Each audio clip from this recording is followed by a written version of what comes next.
Okay, thank you. Are we ready to get started? Everyone's hooked up? All right, welcome everyone. Welcome to the Tuesday, February 8th Common Council meeting. The time is 7 p.m.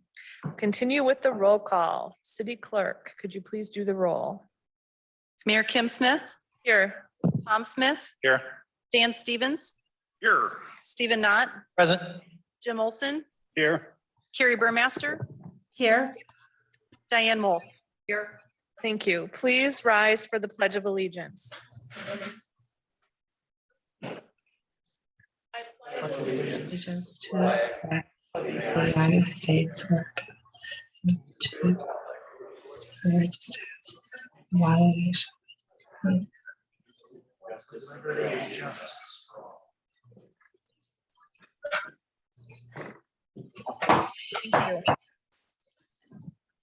City Council and its subcommittee meetings shall be conducted in a courteous manner. Citizens, council, and committee members shall be allowed to state their positions in an atmosphere free of slander, obscene remarks, or threats of violence.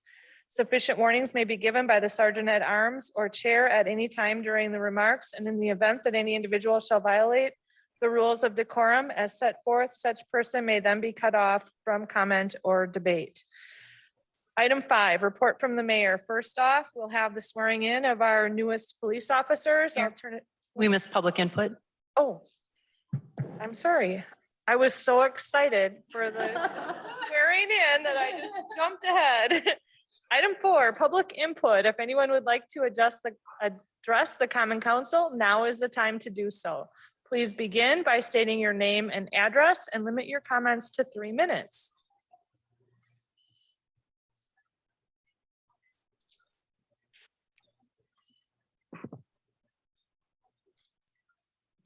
Good evening. My name is Pastor Park Hutter. I serve Onalaska United Methodist Church at 212 4th Avenue North, right in your backyard here. And I come on behalf of the faith community in Onalaska to bring greetings. And many of you know that the night of your council is also the night that we serve our free community dinner. And tonight it was our confirmation students serving, which is always fun to see the youth involved. And I was reminded a lot of the famous story of the bread and fishes that Jesus serves in the Gospels, where the more is shared, the more the people have until everybody's fed.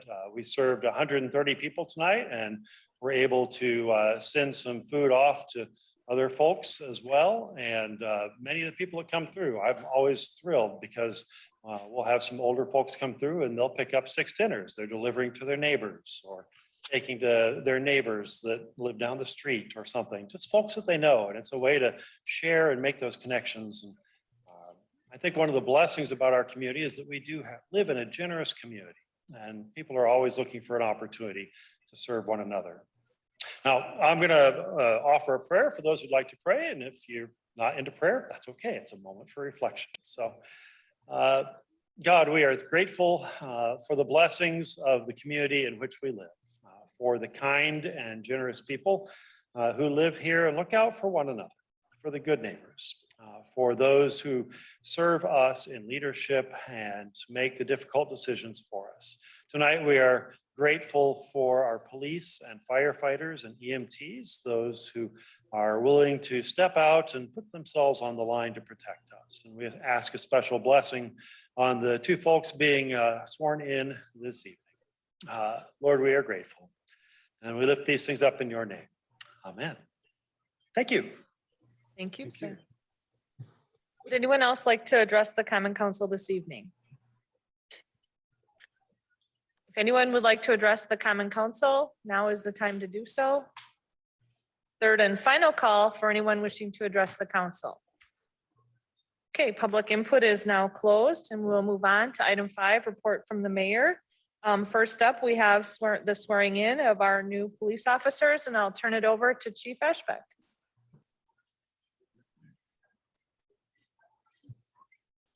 Good evening, everyone. It's an honor to be here, and I'm excited to introduce. I think most of you had the pleasure of meeting our officers here just a little bit ago, but I'll formally introduce again. So Officer Kevin Sullivan, who started with our department last July and attended the academy up in Eau Claire. graduated in December and is now currently in the field training program, getting trained with our other staff, and will be hitting the road on his own, hopefully in a couple months, 2-3 months or so. So excited to bring him on up. And after he's finished, then I'll introduce the second one. So Kevin will be getting his badge pinned tonight by his wife Aubrey. And but first, the swearing.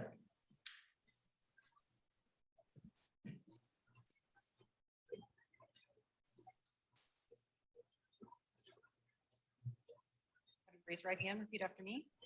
I, Kevin Sullivan, I, Kevin Sullivan, having been appointed to having been appointed to the office of City of Onalaska Police Officer, the office of City of Onalaska Police Officer, swear that I will support swear that I will support the Constitution of the United the States Constitution of the United States and the Constitution of the State of and the Wisconsin, Constitution of the State of Wisconsin, and will faithfully and impartially and will faithfully and impartially discharge the duties discharge the duties of said office of said office to the best of my to ability, the best of my ability, so help me God. so help me God. Congratulations.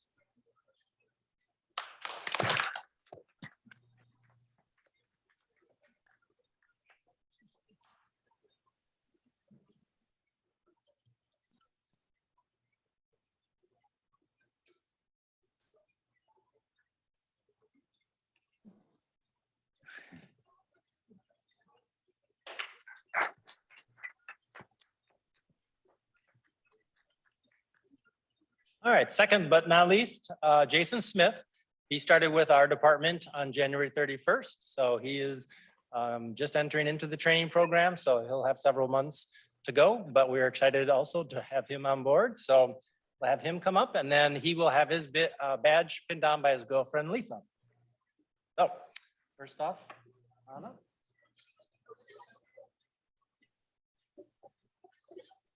Raise your right hand, repeat after me. I, Jason Smith, I, Jason Smith, having been appointed to having been appointed to the office of City of Onalaska Police Officer, the office of City of Onalaska Police Officer, swear that I will support swear that I will support the Constitution of the United States the Constitution of the United States and the Constitution of the State of Wisconsin, and the Constitution of the State of Wisconsin, and will faithfully and impartially and will faithfully and impartially discharge the duties discharge the duties of said office of said office to the best of my ability, to the best of my ability, so help me God. so help me God. Congratulations.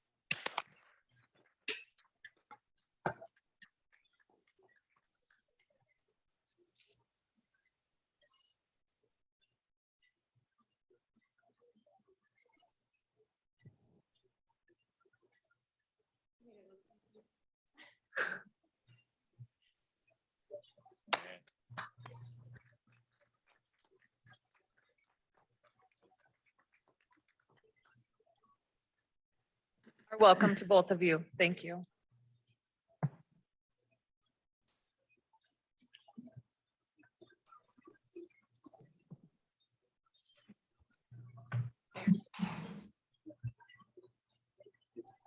The vote.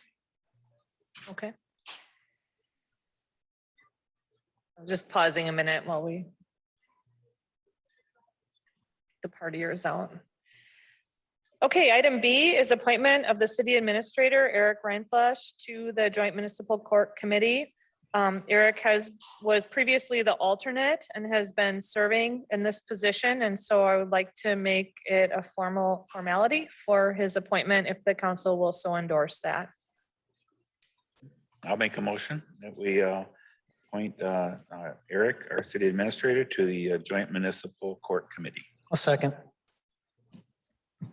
Motion was made by Tom Smith, seconded by Stephen Knott to appoint the city administrator to the Joint Municipal Court Committee. And I did not mention that this appointment will be until April.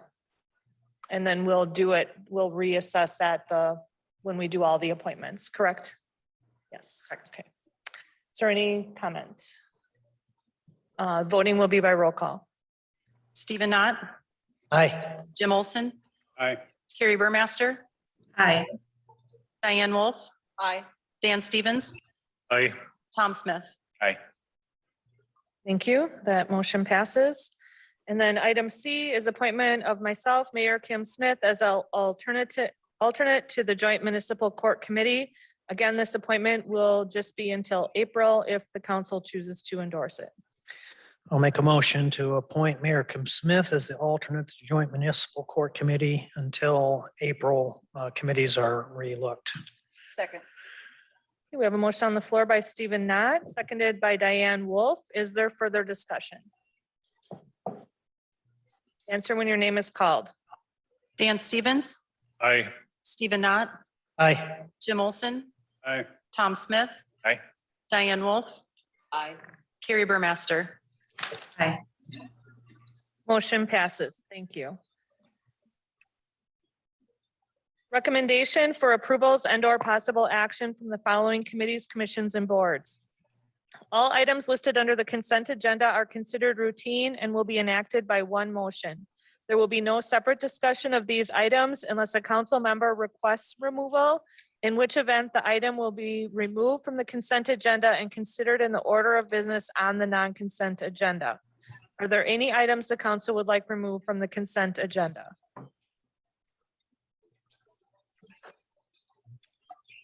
If there are none, I will consider a motion to approve the consent I agenda. move that we approve the consent agenda. Second.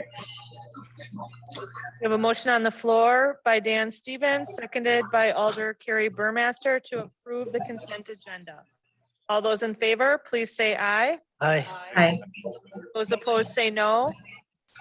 Motion carries. Moving on to the non-consent agenda, item 7 was a recap of items pulled from the consent agenda. There were none. Item 8 is regarding the Finance Committee. I will turn it over to Alder Diane Wolf. Thank you, Your Honor. Item 8A vouchers. Since the last common council meeting dated January 11th, 2022, I move that we approve $12,352,782.33 Second, was expended. sorry, second. Okay, we have a motion on the floor by Alder Wolf, seconded by Alder Smith. Is there discussion? All those in favor, please say aye. Aye. Those opposed, say no. Motion carries. Thank you. And I will note for the record, items 8B, 1 through 11, they were all passed unanimously at Finance and Personnel with a 3-0 vote. So I will just be making motions. So item 8B under Finance, City of Onalaska 2022 Capital Projects, General Obligation Corporate Purpose Bonds. Item 1, Resolution 1-2022. I move that we approve Resolution 1-2022. The initial resolution authorizing $365,000 general obligation bonds for sanitary sewer projects.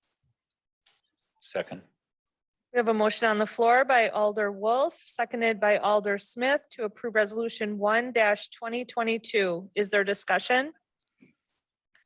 All those in favor? We need please- to do these by roll call. I'm sorry. Please answer when your name is called. Carrie Burmaster, Aye. Stephen Knott, Aye. Dan Stevens, Aye. Jim Olson, Aye. Tom Smith, aye. Diane Wolf. Aye. Thank you. The motion passes. Item 2, Resolution 2-2022, initial resolution authorizing $300,000 general obligation bonds for water system projects. I move that we approve Resolution 2-2022. Second. We have a motion on the floor by Alder Wolf, seconded by Alder Olson to approve Resolution 2-2022. Is there any discussion? Please answer when your name is called. Tom Smith, Aye. Dan Stevens, Aye. Stephen Knott, Aye. Jim Olson. Aye. Carrie Burmaster, Aye. Diane Wolf. Aye. Thank you. The motion carries. Item 3, Resolution 3-2022, initial resolution authorizing $315,000 general obligation bonds for storm sewer projects. I move that we approve Resolution 3-2022. I'll second. We have a motion on the floor by Alder Wolf, seconded by Alder Knott to approve Resolution 3-2022. Is there discussion? Not seeing any, please record your vote when your name is called. Stephen Knott, Aye. Jim Olson, Aye. Carrie Burmaster, Aye. Diane Wolf, Aye. Dan Stevens, Aye. Tom Smith. Aye. Motion carries. Thank you. Item 4, resolution 4-2022, initial resolution authorizing $1,480,000 general obligation bonds for street improvement projects. I move that we approve resolution 4-2022. Second. Thank you. We have a motion on the floor by Alder Wolf, seconded by Alder Olson to approve resolution 4-2022. Is there any discussion? Not seeing or hearing any, we'll go to the vote. Please answer when your name is called. Dan Stevens, Aye. Stephen Knott, Aye. Jim Olson, Aye. Tom Smith, Aye. Diane Wolf, Aye. Carrie Burmaster. Aye. The resolution passes. Thank you. Item 5, resolution 5-2022, initial resolutions authorizing $290,000 general obligation bonds for parks and public grounds projects. I move that we approve resolution 5-2022. Second. We have a motion on the floor by Alder Wolf, seconded by Alder Smith to approve resolution 5-2022. Is there any discussion? Not seeing or hearing any, please record your vote when your name is called. Carrie Burmaster, Aye. Stephen Knott, Aye. Diane Wolf, Aye. Jim Olson, Aye. Tom Smith, Aye. Dan Stevens. Aye. The resolution passes unanimously. Item 6, resolution 6-2022, resolution directing publication of notice to electors relating to bond issues. I move that we approve resolution 6-2022. Second. The motion on the floor is by Alder Wolf, seconded by Alder Olson to approve resolution 6-2022. Is there any discussion? Not seeing or hearing any, please record your vote when your name is called. Diane Wolf, Aye. Dan Stevens, Aye. Stephen Knott, Aye. Tom Smith, Aye. Carrie Burmaster, Aye. Jim Olson. Aye. The resolution passes. Thank you. Item 7, resolution 7-2022, resolution providing for the sale of $2,750,000 general obligation corporate purpose bonds. I move that we approve resolution 7-2022. Second. Thank you. We have a motion on the floor by Alder Wolf, seconded by Alder Knott to approve resolution 7-2022. Is there any discussion? Not seeing or hearing any, please record your vote when your name is called. Jim Olson, Aye. Tom Smith, Aye. Carrie Burmaster, Aye. Diane Wolf, Aye. Dan Stevens, Aye. Stephen Knott. Aye. Thank you. The resolution passes unanimously. Item 8, resolution 8-2022, resolution to transfer from the 2021 general fund budget to the special revenue fund equipment replacement fund. I move that we approve resolution 8-2022. Second. Motion on the floor is by Alder Wolf, seconded by Alder Smith to approve resolution 8-2022. Is there any discussion? There is, Your Honor. Alder Stevens. Thank you.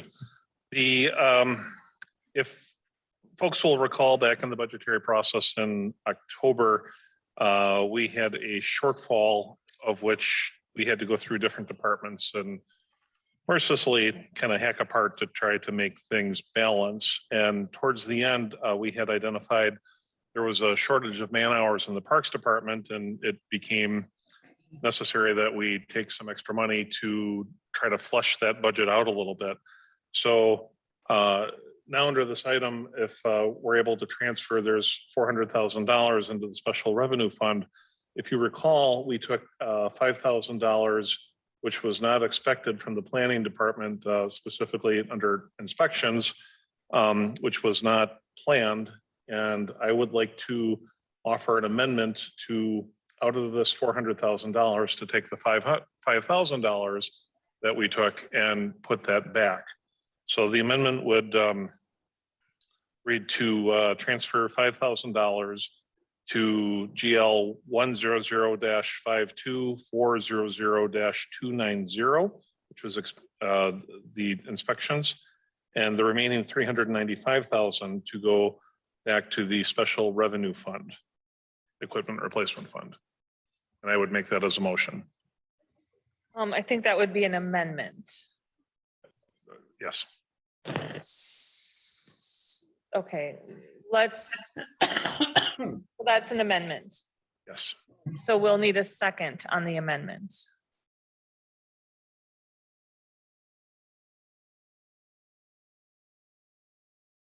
Okay, the amendment does not have a second. Sabrina, I just wanted to add that that hasn't been the process in the past, that we would take a prior year budget and distribute it to the current year budget. There are some savings related to other costs in 2022 that I would feel comfortable transferring, but not necessarily taking 2021's budget and transferring it into 2022 at this time, just because that hasn't been our process in the past. thank you. Any other discussion?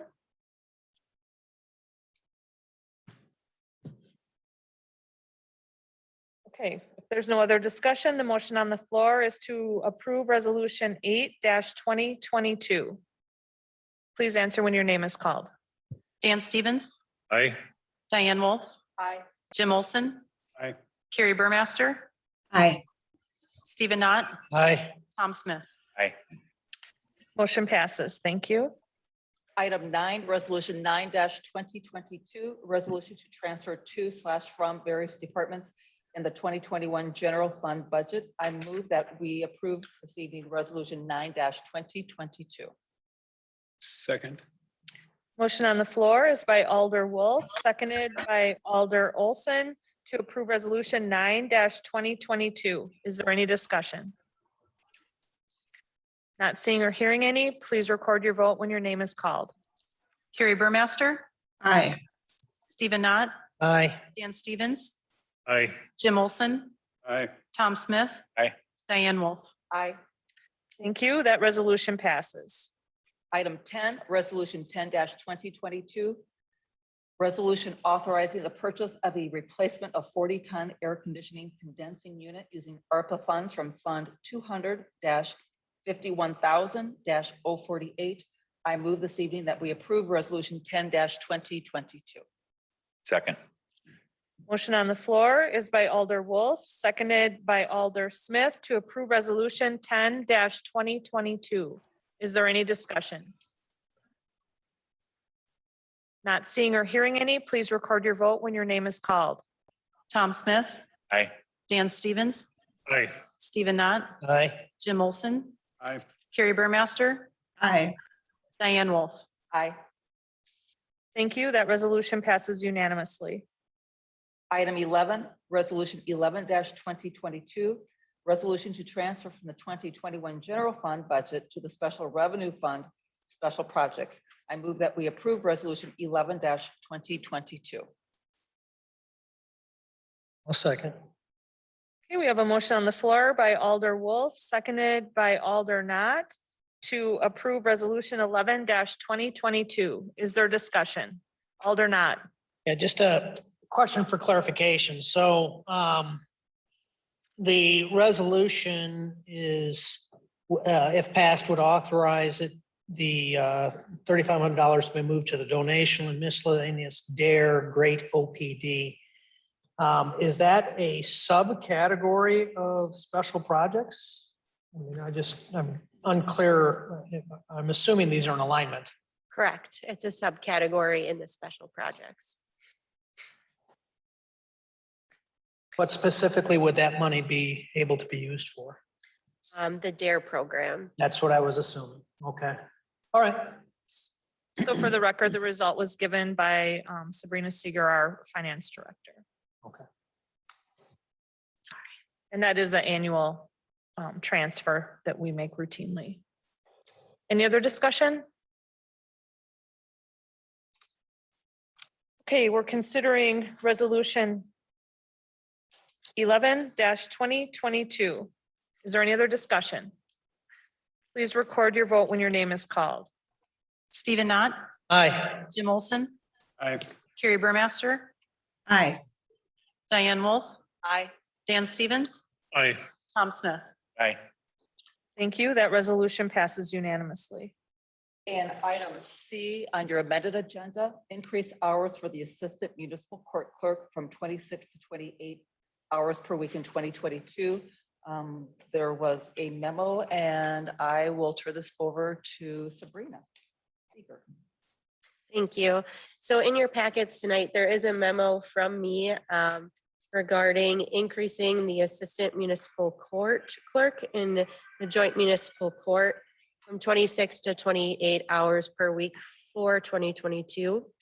Currently in the Finance Department, we're required to enter all parking tickets, mail notices, and then we also do some work in the TRIP program, which is the Tax Recovery Intercept Program. And if any tickets get dismissed or citations get dismissed, we're in charge of that in the Finance Department. We recently had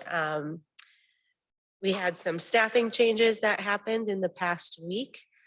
So for the time being, due to having to have someone trained in this program, it just makes logical sense to have that be someone in the in the municipal court do that training. So we are suggesting that that be transferred to the Assistant Municipal Court Clerk. We'll reevaluate at the end of the year to see how that process is going. It should be a budget neutral decision based on, I do have a staff shortage, and that will be for a while until we get a new person. So those 2 hours should be budget neutral. Thank you for that explanation. Are there any other questions or comments? I will, Go ahead. to get more further discussion, I will make a motion to approve the increase of hours for the Assistant Municipal Court Clerk from 26 to 28 hours per week in 2022, effective immediately. Okay. Okay, we have a motion on the floor by Alder Wolf, seconded by Alder Olson to approve the increase in hours from 26 to 28 for 2022 effective immediately. Is there any other discussion? Alder Not? And just a couple of questions here. So first off, I understand that currently it would be budget neutral because we are short office staff at this time. Would we still be trying to staff to the same level? I guess when I see 45 hours with 40-hour employees, does that mean that we have an additional 1 or 2 40-hour employees, or are we paying overtime? Even if we have full staffing, are we paying overtime? How would we be doing that even with full staffing? Right, so right now, by transferring those 2 hours, that's going to alleviate some stress from my current staff. With a new staff person coming in, I would allocate other tasks that could take up those 2 hours of time a week that aren't in the current job description.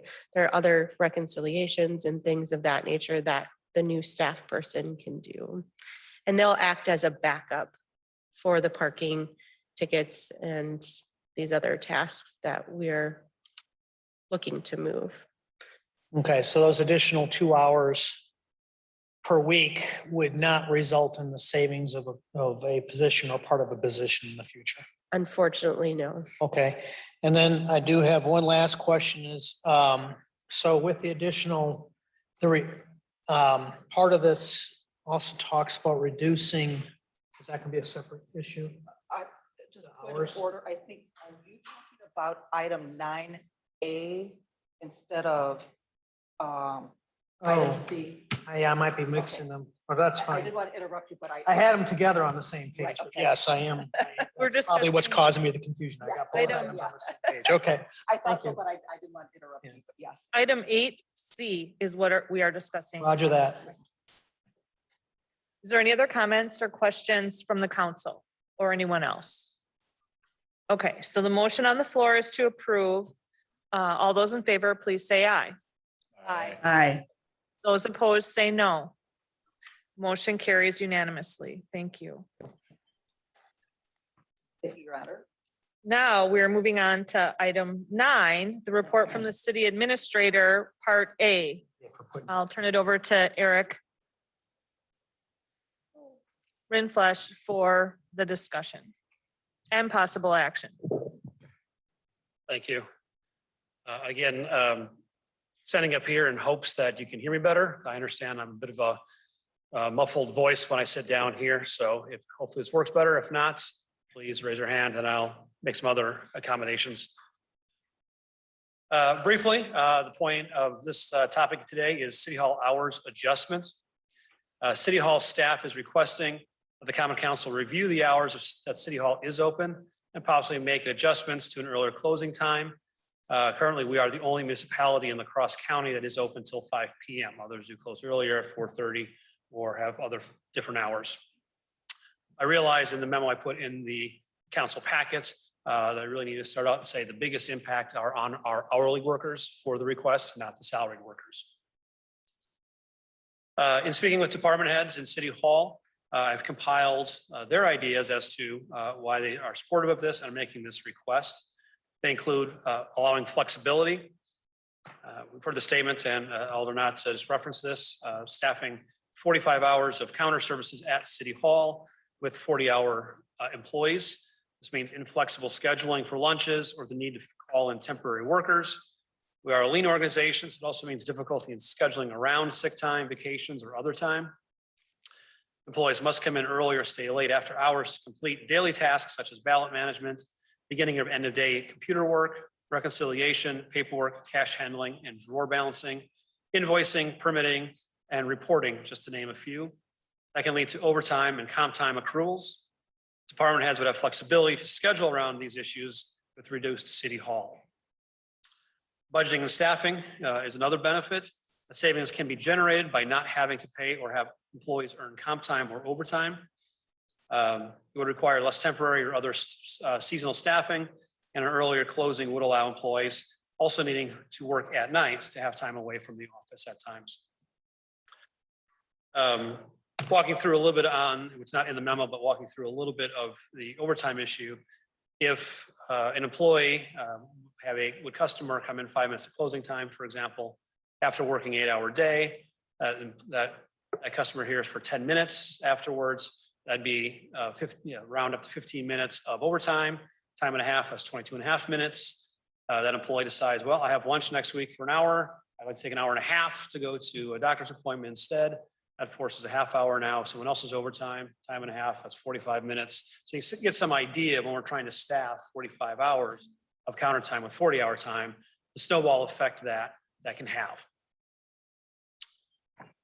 Morale, recruitment, and retention. Our employees are recognized by their employer and given flexibility in their jobs that fit their needs. Flexibility continues to be a driving force, aside from fair compensation, for being recognized as a choice employer for morale, recruitment, and retention purposes. This flexibility allows for appointments at the end of the day instead of at lunchtime, when we generally see more traffic in City Hall. We believe it have less of an impact on customer service. Reduced hours put us in alignment with other municipalities, as well as customer expectations. For example, 90% of one department's transactions are completely done online, which did not occur just a few years ago. Beginning pre-COVID, but especially since then, there's been a marked reduction in customer traffic in City Hall, especially during the late hour. The vast majority of customer interactions and transactions are done via email, telephone, Dropbox, mail, and online. And departments will better be able to staff during lunch times. In summary, in terms of the morale, budgeting, and flexibility issues, this is a request that has been driven by the employees themselves and has worked their way up from the employees to department heads. So just keep that in mind. This is not being imposed from top down. This is reactive to the needs of the employees, the request of the employees. My staff and I are available this evening to answer any questions that you may have regarding this topic. We thank you for your consideration of this request to look at modifying City Hall hours. Any action that you would take, I would ask that it be to direct staff to do something that we can bring back at a later meeting for consideration. Thank you. Thank you. Alder Olson, May I ask Mr. Ryan Flesh a question? if you speak into your microphone, you can. Yes. Eric, I just have a question out of courtesy for you. This regarding the City of Onalaska Administrator's Office document you sent out? Is that the one you're? This would be the City Hall one that's in the packet. Yep, it starts out Administrator's Office, City Hall hours adjusted on the top, Yeah. Is that the one? 9A. The question I have for you is, in the future, could you do us a favor and just put your signature on the bottom? Because right now, I'm looking at this and the City of Onalaska Administrator's Office is not an entity. It's a signature. No. So I would appreciate it, whoever's making this out, having them sign it with make it official with their particular name, whoever's responsible. If it's you, that's It fine. was me. Yep. Thank you, sir. Any other comments, questions, discussion? Alder Wolf, followed by Alder Stevens. I would just like to add, I would like to reserve my time for after other people speak, but I just want to note one thing for the record as far as how we're, the sound effects this evening. Whatever settings we're on tonight, this is the first time I can hear every single word clearly. So whatever those settings are, can we keep them? Because can everyone else hear really, really well? So I'm really happy tonight because I'm the one who always has to have a laptop because I can't understand anyone. So, There This could is be really nice numerous tonight. reason for that. so I will, Yeah, I will, I will like to speak later, but I'll let others speak first. Thank you. Okay. Alder Stevens. Thank you, Your Honor. So from my point of view, one of the silver linings of the COVID pandemic is it forced organizations to take a look at how they conduct business. And a lot of entities, they found, including my own, that we started asking ourselves, why do we need to be open from 8 to 5 or 9 to 5? And in many cases, I think the answer to that is because that's how we've always done it. And that's not necessarily a good reason to conduct your business in that way going forward. In my own entity for a while COVID was rampant, we changed from like 10 to 4, and then I finally settled at 9:30 to 4:30. And I really haven't lost anything from that. So other businesses have many people working from home. And but this isn't necessarily a commercial business, it's a government business, but it still should be consumer or customer focused. And our customers are residents of Onalaska, taxpayers in the city, and people who do business here. So I am all for exploring flexibility. And if we can get the job done in less than 40 hours, that's fine. If we can service the majority of our customers in different timeframes that work for the citizens of Onalaska, I am open, or think we should at least explore those ideas.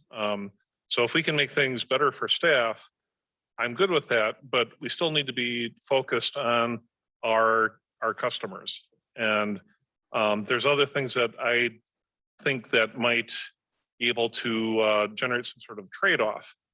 For example, if the hours ended at 4 or 4:30, or I would leave it up to the city administrator and department heads to see what time they need to make sure that staff is doing their jobs and doing it completely. But on the other hand, we have to look at this from the point of the view of people that do business with us. I mean, one department has 90% done online. I think that's great. And if we could push that even further to other departments, that would be okay. But there's a lot of people that are not comfortable with doing business online. There's a lot of people that want to come in to City Hall. And there are a lot of people that work during business hours that we have here.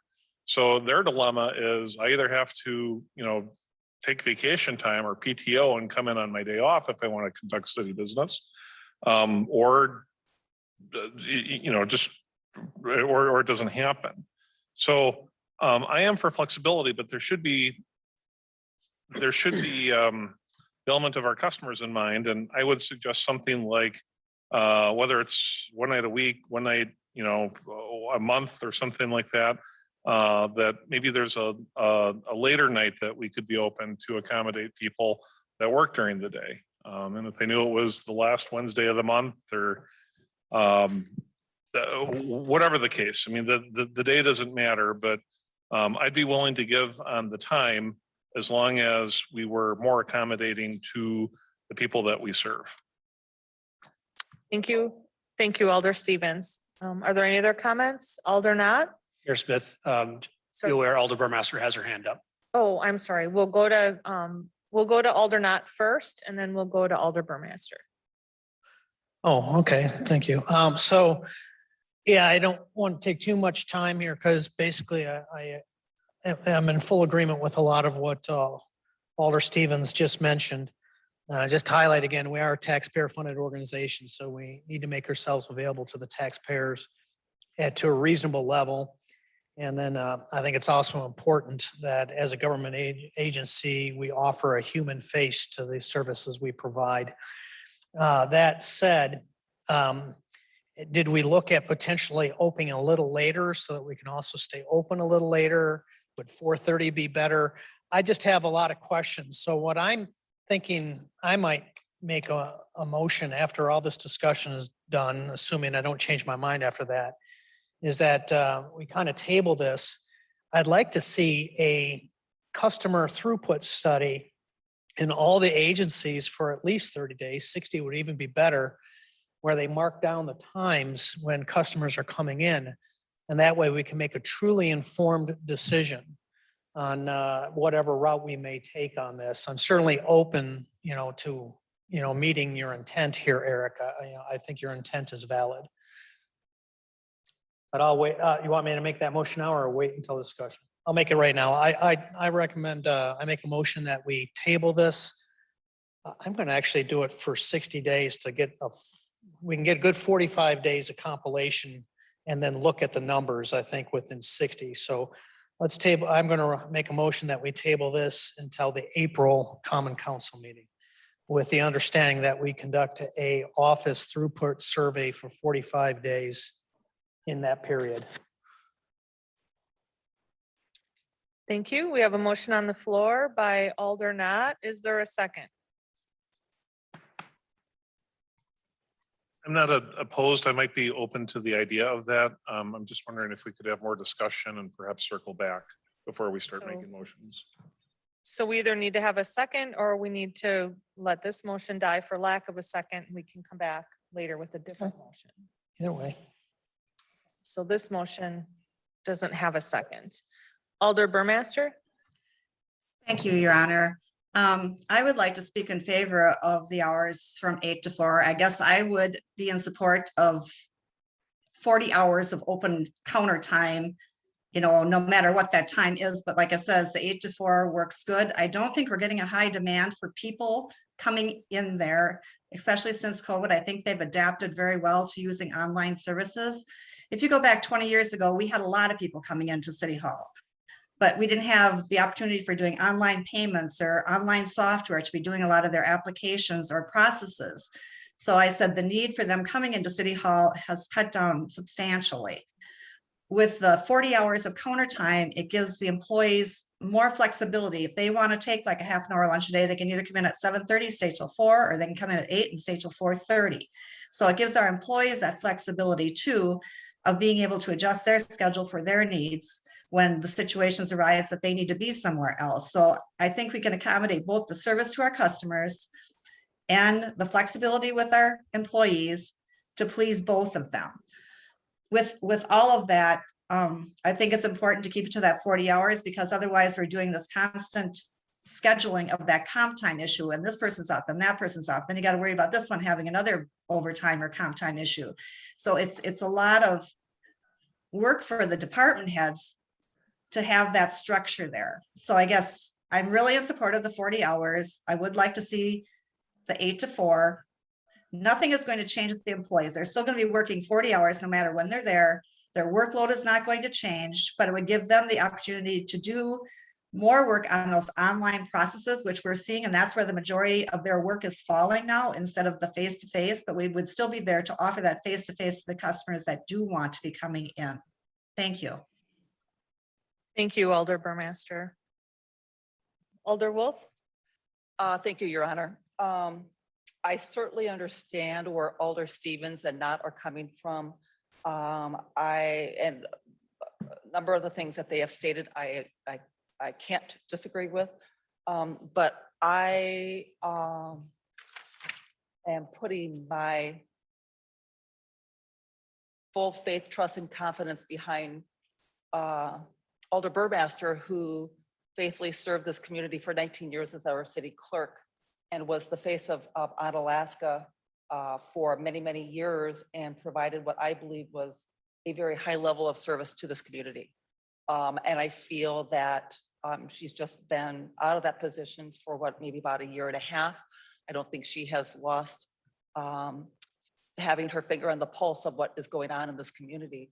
I think she's always been there to provide that level of service to the residents. And I don't think at this point in time that she would be wanting to go backwards with providing such a very high level of service. I do support this. I'm not quite sure if I support the 4 o'clock. I could get on board with the 4:30. As an elected, it is our job, I believe, to provide a service to our residents. That is number one as far as a priority for me. We have to provide that service. Having said that, I look at who here is providing that service. And that is all those people within these 4 walls who I have maintained have done an excellent job to provide all those various services to our residents.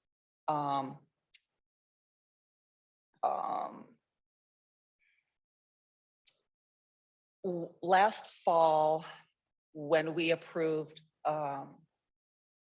when this council approved some flex hours for department heads to see if that could work for various departments and their employees, we gave that flexibility. For me, but that still left the hourly workers who are here, who are the face-to-face, who are facing the people at the counter, who provide that service. I've always felt that those people were kind of like the last piece of the puzzle. They were kind of left out, just solely because of the nature of their job. And I think that I strongly feel that this would kind of be the final piece of that puzzle to offer them a little bit of flexibility because they, like I said, due to the nature of their job, they have to be here. And I think this would be very helpful for employee morale to offer just a little bit of flexibility. I don't think we can quite grasp how just being able to have that extra half hour here or there can really make a difference in people's personal lives. We're not looking at reducing hours as far as people are still going to be working 40 hours for 40 hours pay. I think in the long run, we would be saving money because we wouldn't be paying overtime or any comp time. But the one concern, I've talked to Joanne a little bit about this, I would have a concern about the elections for the spring election. As someone who has always championed hours for voting, the in-person absentee voting, the 2 weeks before the current state legislature, the last couple of years, they have taken another day away. And so now we're down to 9 days. So I would be hesitant to now take another up to 9 hours away. So I would be hopeful, and in talks with people, with staff here, I think maybe we're thinking about maybe this would occur give people, staff and administration time to kind of flush this out, and maybe this would occur maybe after the election. So this is something that I would support, and I would urge others on council also this evening. Thank you. Okay, thank you. Alder Smith and then Alder Olson. Okay, thank you. I agree with what Diane said, and I agree with everybody. I think the flexibility would be good. I think it's good for morale. My only concern is just going from 5 to 4 overnight is pretty fast. I'd be more of a compromise to maybe start at 4:30 and see where it goes and then phase it in. And if we see that it hasn't caused any hiccups, then maybe we reconsider going to 4 o'clock in another time. But I support it. I think the staff has a good point. We are, and I was surprised. I didn't realize we were the only office in the entire area that is still open till 5. I guess I just assumed everybody was. So, I mean, I'm very supportive of that.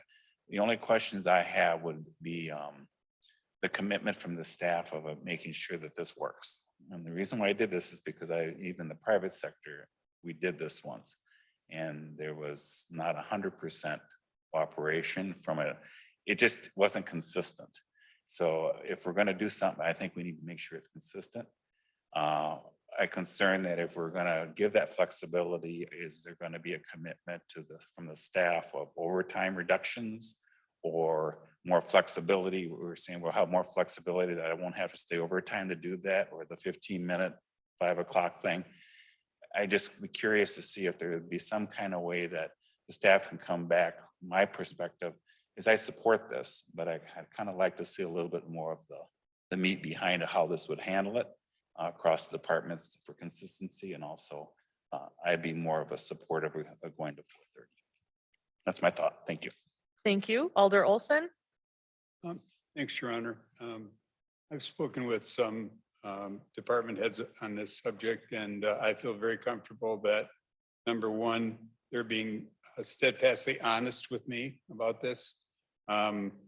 They think this would be an advantage, and it wasn't selfish or self-centered at all. It was regarding the city's best interest. So I wholeheartedly support that also. Thank you. Thank you. Does anyone else have any comments? Otherwise, okay, Alder Not. Yeah, so first off, I want to make it real clear. I absolutely support moving toward a 40-hour counter service model.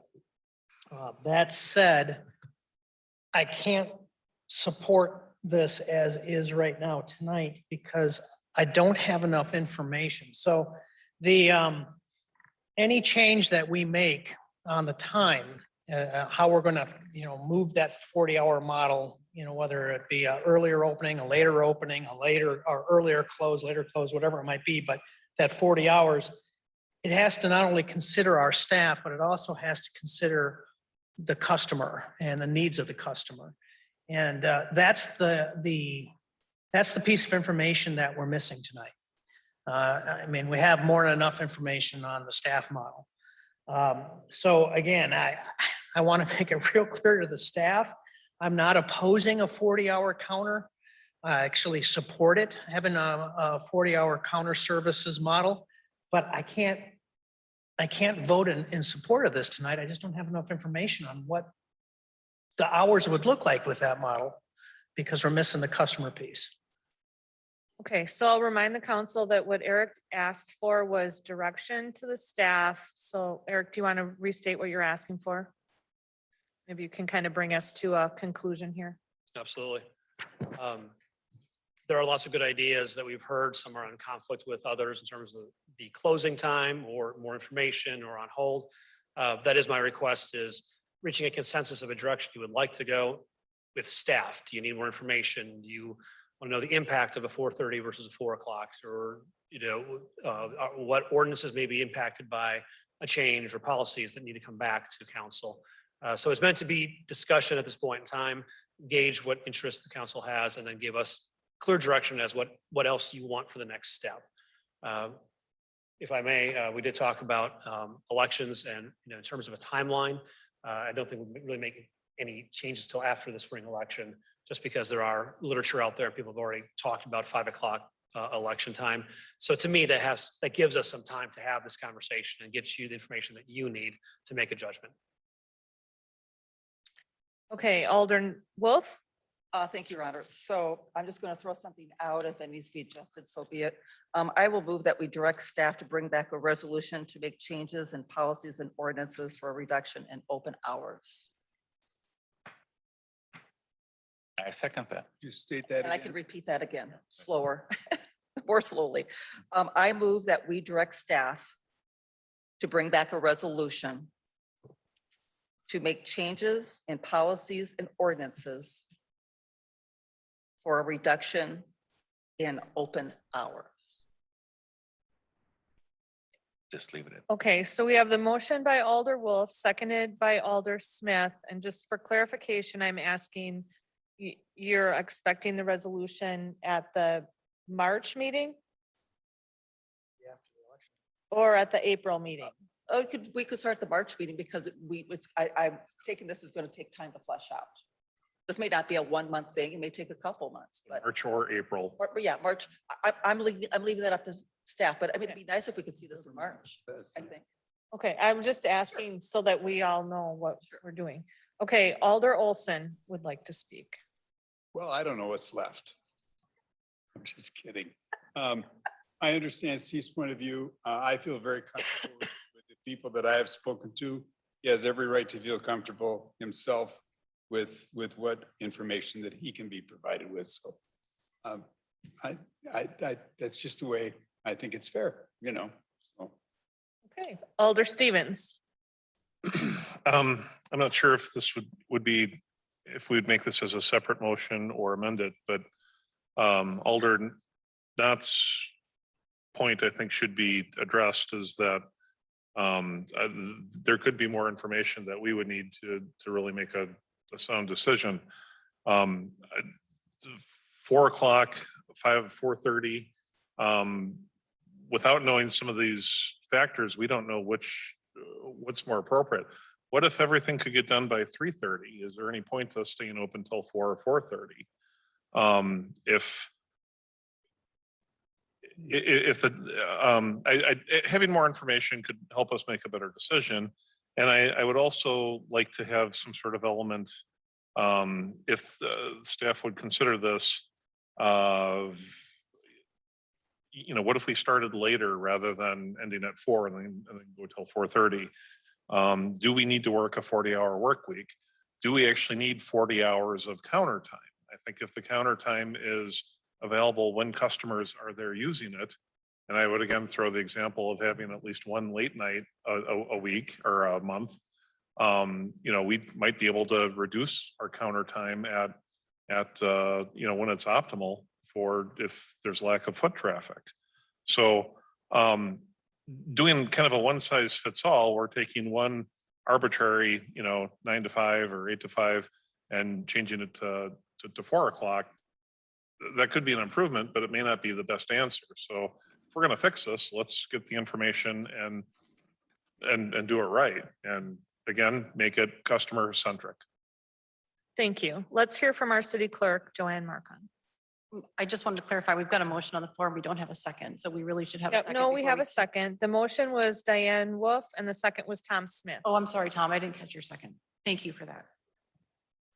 Here, I thought you wanted to comment. Yeah, no, I was just afraid of all the Okay. discussion without the second. You have a comment? Okay, we'll call on our finance director, Sabrina Steger. Thank you, Your Honor. Just wanted to make note that one of my staff has been keeping track of how many people come in after 4 o'clock. I don't have those numbers with me. I should have grabbed them from her before she left today. She was doing a really good job of keeping track through till when tax season started, but then at the end of the day, she needs that time to balance and check things off and make sure that the registers are balanced. So I would have data through the early parts of December, but then not the end of December, just because she needs that time to make sure her till is balanced and things of that nature. Thank you. Any other comments from any other staff? Would you like to come up, Amy, and give us some input? Thank you. Good evening. I just wanted to highlight from an employment and recruitment standpoint, it's no secret that we are amidst a national labor shortage. Our baby boomers are retiring. We have fewer people joining the workforce. So it is really an employee-driven market. If employees aren't satisfied with their job or the hours, they can go somewhere else and get it. So from that perspective, from a recruiting point, it's important to be strategic. And one of the ways to do that is by offering more flexibility. And that is something that our workforce is wanting, and that is something that they are demanding. So not only to retain our current workforce, but also to attract new talent into our community, into our organization as well. Obviously, every employee, every department is a little bit different, but by allowing some flexibility with staff, it does go a long way. And so I do support from an employment and recruitment standpoint of reducing those hours in order to have more flexibility. Thank you for your input, and that was Amy Franzen. Alder Not? I just would request that as you look at this before presenting it back, that somehow you are able to capture customer concerns, however that may be through a survey, whatever, I don't know, but yeah. Okay, Sabrina. Would you be interested in the employee engagement, doing a survey as well and hearing from staff? Is that something that would interest the council? That would be helpful. I think that I'd leave it up to the directors and to the city administrator on how to best accomplish that. But I mean, pretty clear, there's at least two of us that we really would like to know what impact this would have on the customer, if any, and what would be best for the customer. If we go to a 40-hour model, what hours would that look like to include potentially a once a week or once a month late option? Yeah. Okay, so the motion on the floor is directing staff to come back with a resolution regarding the reduction of counter hours for City Hall. And I think we have a good understanding that that would include some data. Is there anything else anyone wants to add? Okay, come on up.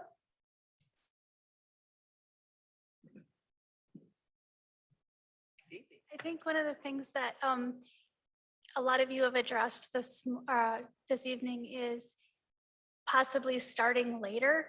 And I work in the finance department. If you don't know who I am, I work underneath Sabrina. And we actually see more people in the start of the day than we do at the end of the day. So I think if you're going to go one direction or the other, the morning, typically speaking, we have a specific generation that comes into pay. That generation is usually here earlier than later in the day. So I think that if you're going to be looking at that, I mean, we don't have statistics, but if we're going to have statistics for the later in the day, we'd also maybe want to have some statistics for early in the day, because I think you're going to see that the statistics are much heavier in the first hour of the day than they are in the last hour of the day. Thank you. And for the record speaking, that was Karen Markart from the finance department. Good point.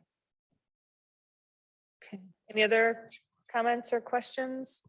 Okay, Diane, will you repeat your motion so that we have it for clarity, and then we'll vote? Sure. My motion was to direct staff to bring back a resolution regarding making changes in policies and ordinances for a reduction in open hours. Thank you. That was the motion. All those in favor, please say aye. Aye. Aye. Those opposed say no. Motion carries. Thank you. And back to Eric. Thank you, Your Honor.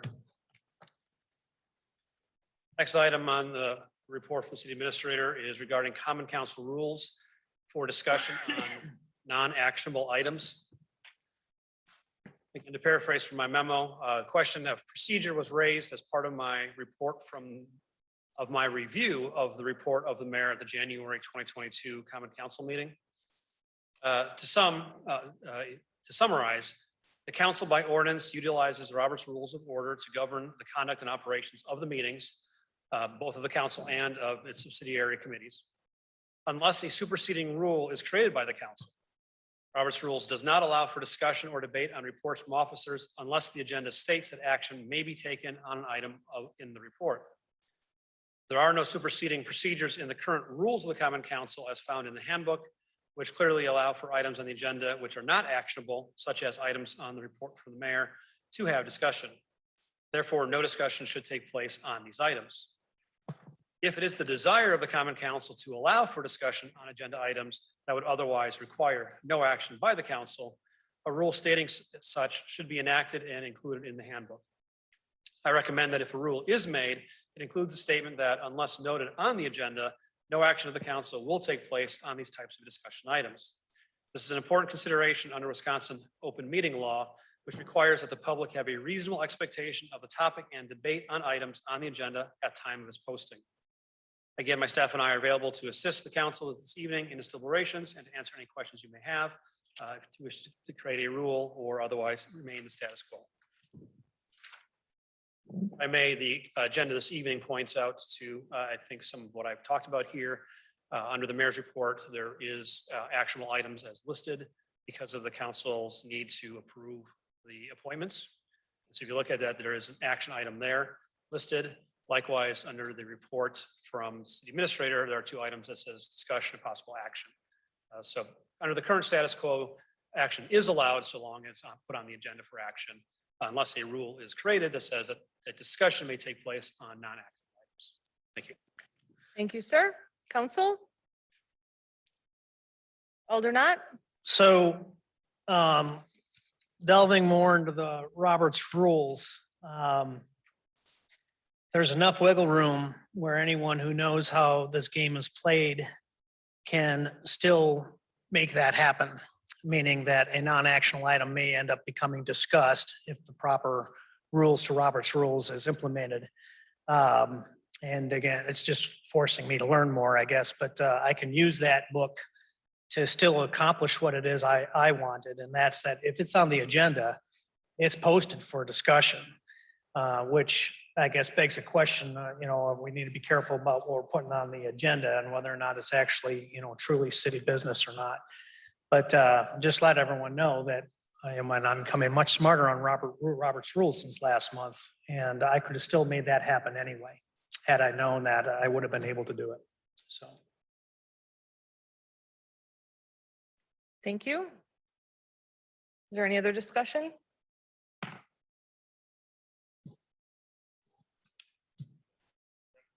Yes, sir. Alder Stevens? If I'm understanding this correctly, so going forward, are we looking at amending the handbook? So under reports, if they're actionable items, it'll be listed on the agenda that this is an actionable, like how will that be presented to us? Without any action, they'll be presented as it currently is. So if items are actionable, they're either one specifically listed as actionable, or they fall under the heading that comes before the consent agenda, which says discussion of possible action on the following items below. So any items that's on the agenda, the public would have the understanding that action may be taken, and action can lead to discussion, or discussion leads to action, excuse me. On items on the report of the mayor, or generally under reports from anybody, no action is required to be taken from the council because the item's already been given. You don't accept or file a motion or a report because once it's out in the air, it's there. There's no action to be taken. Therefore, under Robert's rules, no discussion should take place. Overall, though, my concern is less about Robert's rules in the handbook, and my recommendation is be more on, unless items are listed as actionable, what the public perceives as what actions will take place at the meeting. It's predictive in nature. And that's what I tried to explain in sort of that 4-page memo, a little bit about the Wisconsin open meeting laws, is that the Supreme Court does not have a very clear definition of what is predictable at the time of posting, not. But it is not, I provide policy recommendations, which I'm doing so to say, if you want to have a rule to change it and allow discussion on non-actionable items, that's, I think, the council purview to do. Without that change, then items that are not up for action are also not discussable. But ultimately, it would not be, I'm not the judge of that. Ultimately, it would be the public who may raise claims to say, you took action that we weren't aware you were going to take, and therefore go to the district attorney and file a meetings violation claim. So that's ultimately the final arbiter of what's going on there, but that's not for me to decide. That's what I'm suggesting to do so that you can avoid such conflict. And I think that this also doesn't just apply to the report from the mayor. It would also apply to the report from the city administrator or the report from any older person that may appear on this agenda. Is there anyone other than Alder Knott that would like to speak? Okay. Alder Wolf? Thank you, Your Honor. Eric, I know that in years past, there have been times when it appeared, if I remember correctly, there's been non-actionable items, but a lot of times it'll have an FIO afterwards, like for information only. I'm guessing that helps the situation to make it even more clear for some that it is for information only. It's just, I mean, to me, that makes it even a double down, non-actionable item. It's a report. So is there a better time to use an FIO, or does it not even play into Robert's rules, or? I think FIO is a useful tool to make it clear of what, is going to be actionable, what's not actionable. I think it's in addition to what's already listed there on the agenda, just for clarity. Keep in mind though, that the discussion isn't necessarily what is actionable, what's not actionable. It is discussion allowed on non-actionable items. And my recommendation is that it's not following Robert's rules, but there is a way forward, in my opinion, which is to create a rule that does allow so. Thank you. Alder Knott? Yeah, so if we go down this route, and again, I still think there's ways to wiggle around it, but we go down this route that reports are not open for discussion. I want to remind everybody that also means, understand the impact on this. There are no questions on that either. So if the city administrator has a report and it's not open for discussion, you aren't allowed to ask him questions. If the mayor has something that is in a report, it's not just discussion, you're not allowed to ask questions. This is a very dangerous precedent. And I want to remind everybody that personalities change. Just because all of us here may be reasonable and not abuse that, process, doesn't mean that somebody in the future won't abuse that process. So this is, in my mind, very dangerous territory, because anyone can have any report that they want to put out there, goes onto the public record. You're not allowed to ask questions. You're not allowed to discuss. It's in the minutes. Thank you, Alder Knott. And sometimes too, it's something like, I can remember, like people are retiring or whatnot, and everybody wants to congratulate them. So that would be another instance where that would no longer be allowed. Alder Olson? Couldn't agree with Mr. Knott more emphatically, because if we ever get to that situation in this country, I will be behind you 150%. Well, I just see where this potentially, if we get the right, the mix of personalities, or in this case, it'd be the wrong mix of personalities, everybody's going to be coming out with their own report to pontificate, and that's not where we want to go in this meeting. Agreed. Okay, thank you. Alder Stevens? I don't think we need to throw away being maybe judicial as to how we approach this. I guess this would be a counterpoint to Alders Knott and Olson. In the event that somebody was retiring, I don't think it's inappropriate for somebody to, there's banter and then there's politics and policy making, and those are two different categories. So if, for example, last month the mayor talked about a bus ride, if somebody were to say, "Hey, what time is that?" or that sounds interesting, thank you. I don't know that necessarily brings us outside of the spirits of Robert's Rules of Order, because the meeting is still essentially going along. The minute it becomes political, or we're talking about making policy or endorsements or something like that, that is what I would call an actionable item. And I think that we're smart enough to be able to tell the difference. One is a couple seconds, and last month, I think it went on for pages, and and in that case, I think we were able to make a distinction that that's not banter. This was talking about a policy position for the city, and this was just a report from the mayor on doing something to support public transit, which is something that mayors would do. Okay, so I think that actually Eric can disagree with me, but I feel like you are both agreeing that we will take no action at this time. Is that what I'm hearing? I would recommend we take action and clarify what we're going to do, because, back to, Alder Stevens's comments when he said that we're smart enough to stay within the spirit of the rules. Okay, who gets to determine what's in the spirit of the rules and what isn't? If we're going to go down this path with no action, where reports are not able to be discussed, then that's the rule. Otherwise, we don't have a rule. Who gets to determine the spirit versus not the spirit? Either it's the rule and they're not discussed, or they are. Okay, Eric, I think wants to say something. City Administrator. In my opinion, to a large degree, Aldernott is correct in terms of, my recommendation is based on the established rules by ordinances, the handbook, and state statute for that.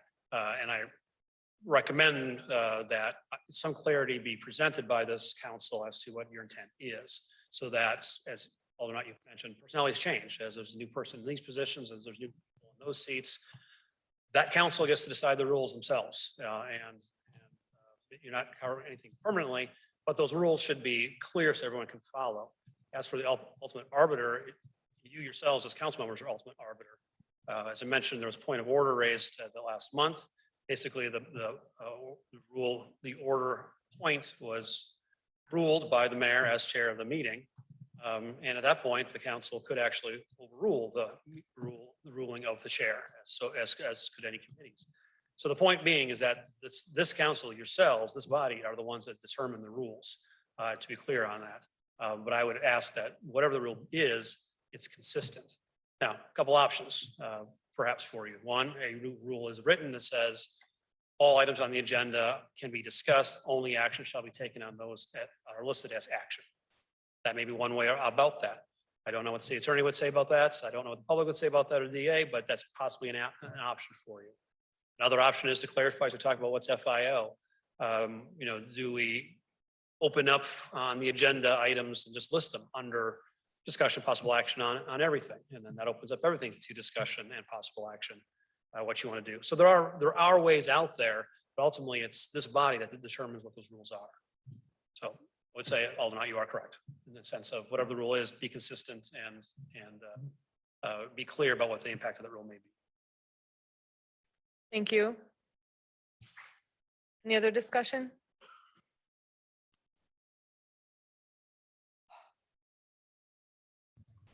Mayor, may I speak? Yes, you may. I think it's Amanda Jackson, our city attorney, the voice from above. Hello from above. I guess two things.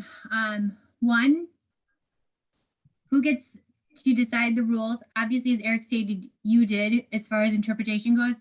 It is actually my job description to act as a parliamentarian at Common Council meetings. I would ask that that be removed. I think maybe you should self-govern yourselves when it comes to parliamentarian procedure. If this is the route we're going to go down. I think we should consider that the fundamental goal of Robert's rules is for an orderly meeting. And we're mixing that up with the goal of Wisconsin Open Meetings Law, which is to be open to the public.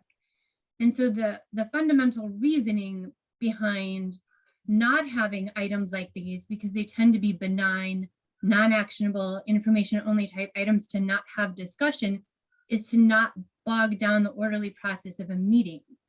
I mean, we try to keep into the spirit of Robert's rules, and I respect that everybody on any of our committees, councils, boards have very, very wide degrees of understanding of what they are. And so to expect everybody to come in and be an expert would require a lot of training on all of our behalves. I mean, we have a rule right now that says that you cannot talk more than twice to any item on our agenda. I mean, we break it every single meeting. And so it's kind of a dangerous path we're going down as far as, if we're going to do this, I think we need to really sit down and decide what our intent is moving forward as a common council. And so I just wanted to point those couple of things out. I mean, it's your rules, it's your council, but I think this small issue is turning into a much larger one. Thank you. Okay, Aldernott. I just see the danger of this at some time in the future. Again, personalities change. Is that we end up having a whole bunch of reports. Is that, Alder 1 has a report, Alder 2 has a report, the mayor has a report, the city administrator has a report. I can just see that happening if we're going to go down the path of, we can say anything we want and it's not open for questions or discussion. I think that's a very, very dangerous path that we could be going down if we do not have everything on the agenda open for discussion, questions, whatever. Thank you.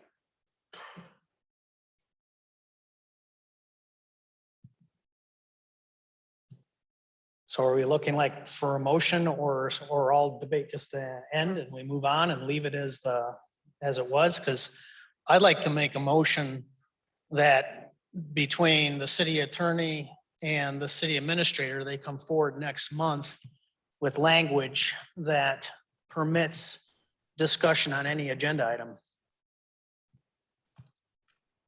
Second. Okay, we have a motion on the floor by Alder Knott. It's been seconded by Alder Olson to direct staff to come back to the next meeting. Can you repeat that? Yeah, that between the city administrator and the city attorney, that they create appropriate language that would allow discussion on any agenda item, But not action. any agenda item, discussion, yeah. Thank you. We have a motion and a second. Is there discussion? Alder Stevens? I would actually endorse the status quo. I think what happened last month was within the guidelines of like how we operate and the system worked. As the city administrator had mentioned, a point of order was made, a ruling was made on that, and we as the council are the ultimate arbitrator. And for us to be making decisions forevermore, I mean, the council will change over time. I'm not going to be here forever, and there are going to be different personalities. There are going to be people that want to do an aldermanic report or a mayor report or a city administrator report. As elected officials, that is within our purview. I mean, if all 6 of us wanted to do an aldermanic report every council meeting, that's fine. That's within the rules of order. If there wanted to be discussion on that, like kind of how we do that, the mayor had opened this up to discussion. It went on, it became, I would say maybe a little bit more politically charged and seemed to go off the rails a little bit. And the council made a decision with the help of the parliamentarian. And then it was backed up by the city administrator, and the system worked, I guess. I'm not sure that changing the system is necessary. And my understanding is the way that we are operating this, that is predominant throughout the land. I don't know that we need to rewrite the book when what happened last month was, I think that the system worked. So I'm probably going to vote against this. Thank you, sir. Alder Wolf? Thank you, Your Honor. I've chosen to bite my tongue on this, but I'm going to wade into this. The years I've been on this council, this has never been an issue. As electeds, we are able to censure, that word, I can never say it right, censure each other if we feel that something isn't appropriate. And I'll leave you with an old saying, you can't worry more about winning an argument than you do about solving a problem. And I don't see that there is a problem, and I will not be supporting this evening. Thank you. Thank you. Is there any other discussion? Other than Alder Knott? Okay, Joanne? Alder Burmaster has her hand raised. Oh, thank you. Carrie? I would just like to say too, in the years that, I've either, been at the council meetings, obviously not as an older person all the time, but watching everything, it really hasn't been a problem. And if the real problem is that sometimes we want to have the discussion on it, I think Eric has explained appropriately how we can word the agenda to allow that discussion to happen if we feel that that's what should be happening. So I think within the rules that we have and the options that we have for the wording, I think we can still accommodate a very open forum where people have the right to say what they want to say without, shutting anybody down. So I think, I don't see a need to change the rules. Maybe we need to change a couple practices if we want to have more discussion on things, maybe word them differently on the agenda. So we can allow that open discussion if we think it's something necessary. Thank you. Thank you, Alder Burmaster. Okay, back to Alder Knott. I just, last comment, more transparency is better than less. And you achieve transparency by allowing the option for discussion on any item on that agenda. Otherwise, it gets closed down. And what you potentially have is an opinion of one person and no option for questions, no option for discussion, and it's in the public record. Thank you. Okay. The motion on the floor is to have staff come back with wording for the handbook that will allow discussion on any agenda item. Ask for roll. Let's have a roll call vote, Joanne. Diane Wolf, No. Dan Stevens, Nay. Stephen Knott, Aye. Tom Smith, No. Carrie Burmaster, No. Jim Olson. Aye. Thank you. That motion fails.